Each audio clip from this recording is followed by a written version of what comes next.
on to homework number 5, part B. The problem statement is asking, using the momentum balance equation and energy balance, assuming negligible friction, derive Betz's law for the maximum power that can be extracted from the air of a given density velocity passing through a turbine of cross-sectional area S and constant average axial velocity. What is the optimal ratio of the outlet air velocity to the inlet air velocity? So first things first, let's draw a diagram.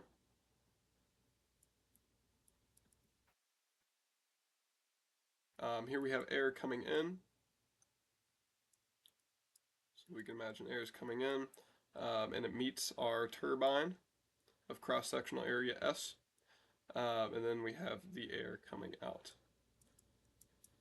So the variables we're working with in this diagram are, we have an area over here, A1 and V1. We have S and V for the velocity and the cross-sectional area of our turbine.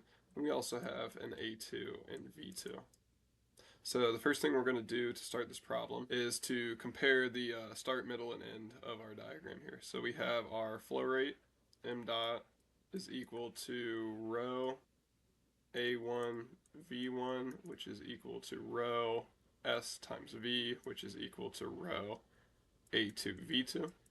Knowing that it's a power, we know power is equal to work over time, which is equal to F times D over T, which is equal to F times velocity. And then we also have our drag component. So our F drag is going to be equal to the coefficient of drag times an area times rho times V squared. Power is going to be equal to F times D over T, which is equal to F times V, which is going to be equal to rho CD AV cubed.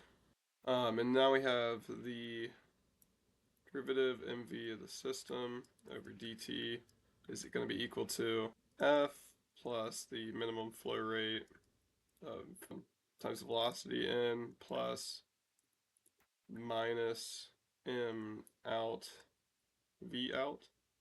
Now we have 0 F plus rho A1 V1 squared minus rho A2 V2 squared. 0 equals F plus rho SV of V1 minus V2. We get negative F is equal to rho A1 V1 squared minus rho A2 V2 squared. Like this one, we get negative F is equal to rho SV V1 minus V2.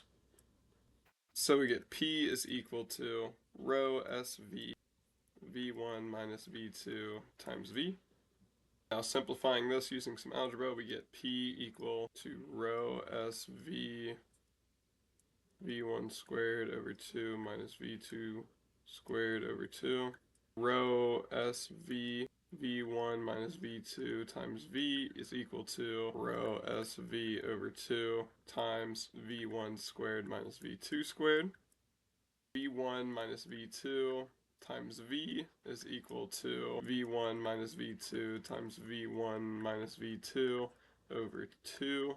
These two cancel. V is equal to 1/2 rho S times V1 plus V2 over 2 times V1 squared plus V2 squared. Applying this further, we get P is equal to 1/4 rho S V1 plus V2 times V1 squared plus V2 squared.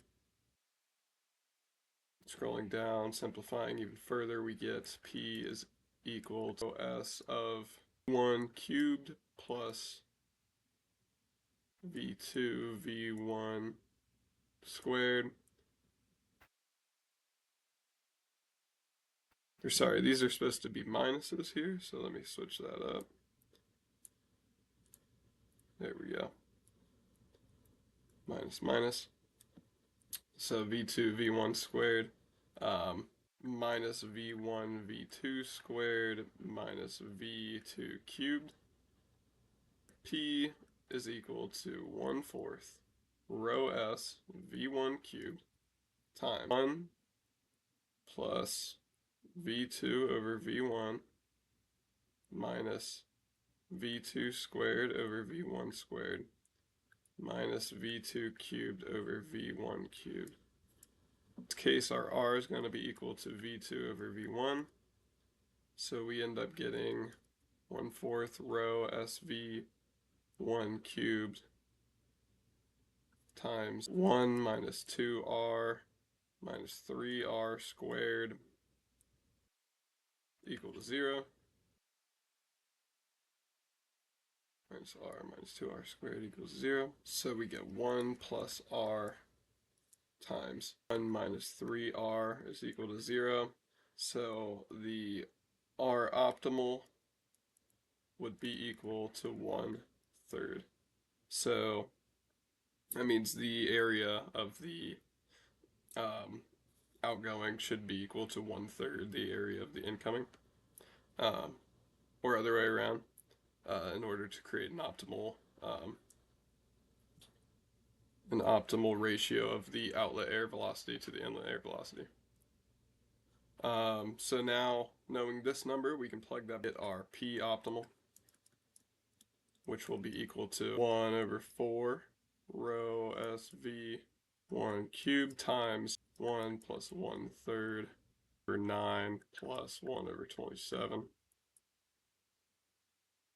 which simplifies down to 16/27 rho SV1 squared over 2. And that will be our P optimal for this